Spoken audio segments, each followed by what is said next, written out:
রবিবার আন্তর্জাতিক অলিম্পিক দিবস উপলক্ষে ভলিবল অ্যাসোসিয়েশনের এডহক কমিটির উদ্যোগে এডিনগর প্লে সেন্টার বনাম বরগ ইউনাইটেডের প্রদর্শনীমূলক ভলিবল ম্যাচ অনুষ্ঠিত হয়। উপস্থিত ছিলেন ত্রিপুরা অলিম্পিক অ্যাসোসিয়েশনের চেয়ারম্যান রতন সাহা, সাধারণ সম্পাদক সুজিত রায়, এডহক কমিটির চেয়ারম্যান প্রদীপ চন্দ সহ আরও অনেকে।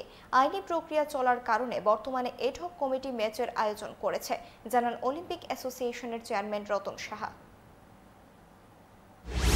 আজকে আমাদের অলিম্পিক ডে সারা ভারতবর্ষে এটা পালিত হচ্ছে, সারা পৃথিবীতে পালিত হচ্ছে এই অলিম্পিক ডে হিসাবে। আমরাও সেই সূত্র ধরে আমরাও ত্রিপুরাতে অলিম্পিক ডে করছি। সকাল থেকে আমাদের নানা রকম কাজকর্ম চলছে।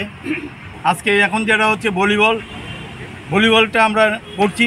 যে সমস্ত প্লেয়াররা এসছেন এখানে তাদেরকে প্রত্যেককে আমরা আমাদের ব্যক্তিগতভাবে এবং ত্রিপুরা অলিম্পিক অ্যাসোসিয়েশনের তরফ থেকে এজ এ চেয়ারম্যান আমি সবাইকে ধন্যবাদ।